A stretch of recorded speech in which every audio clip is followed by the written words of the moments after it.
আসলাম চৌধুরী যদি প্রতিদ্বন্দ্বিতা না করে বা প্রতিযোগী হিসাবে না টিকে তাহলে এই নির্বাচন হবে না। এই নির্বাচন হবে না আসলাম চৌধুরী যদি নির্বাচনে টিকে থাকতে না পারে। ২ ফেব্রুয়ারি সোমবার রাতে স্থানীয় সাংবাদিকদের নিয়ে এক আলোচনাকালে চট্টগ্রাম-৪ আসনের বিএনপি মনোনীত প্রার্থী মোহাম্মদ আসলাম চৌধুরী FCA তিনি বলেন, এখনো বলছি আমি আসলাম চৌধুরী যদি প্রতিদ্বন্দ্বিতা না করতে পারি বা প্রতিদ্বন্দ্বিতায় না টিকে থাকতে পারি তাহলে এই নির্বাচন হবে না।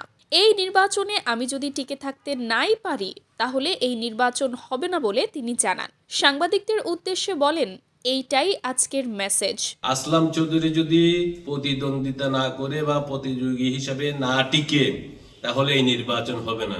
এই নির্বাচন হবে না আসলাম চৌধুরী যদি নির্বাচনে টিকে থাকতে না পারে। এটাই আপনাদের জন্য আজকের সবচেয়ে বড় মেসেজ। আমি ৮ বছর ৫ মাস ৩ দিন জেল খেটে বের হবার পরে আমার এলাকার জনগণ আমাকে যেভাবে অভিবাদন জানিয়েছে, আমি আপনাদের মাধ্যমে তাদের প্রতি কৃতজ্ঞতা এবং ধন্যবাদ জানাই। আমাদের নির্বাচনের সেই অভিষেক সেখান থেকেই শুরু।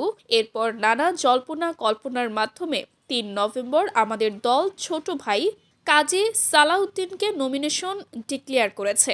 পরবর্তী পর্যায়ে সীতাকুণ্ড আকবর শাহ এবং এলাকার জনগণের আকাঙ্ক্ষার প্রতি এবং সব কিছু বিচার বিশ্লেষণ করে আমাকে আবারও দল মনোনয়ন দিয়েছেন। আপনারা দেখেছেন হয়তো ৩ বা ৪ তারিখ আমি হতাশ কোনো ব্যক্তি না।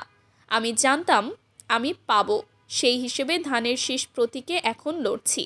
আমার মনোনয়ন পাওয়া না পাওয়া নিয়ে অনেক প্রশ্ন এবং সেটা চলমান চলছেই। রিটার্নিং অফিসার বৈধ করেছে, নির্বাচন কমিশনও বৈধ করেছে, কিন্তু আমার বিরোধী পার্টি জামায়াত বর্তমানে বিরোধিতা করেই চলেছে। হাইকোর্ট সুপ্রিম কোর্টে লড়তেই পারে, ভোটের মাঠে না লড়ে আদালতের মাধ্যমে লড়বে। কারণ হলো আমি দীর্ঘ ৮ বছর ৫ মাস ৩ দিন জেলে থাকায় আমার ব্যবসা বাণিজ্য কিভাবে চলেছিল। তবে যেহেতু রিটার্নিং অফিসার আমাকে নির্বাচন করার বৈধতা দিয়েছে এবং নির্বাচন কমিশনও বৈধতা দিয়েছে, অতএব এটা নিয়ে আর কারো কোনো দ্বিমত থাকার কথা ছিল না।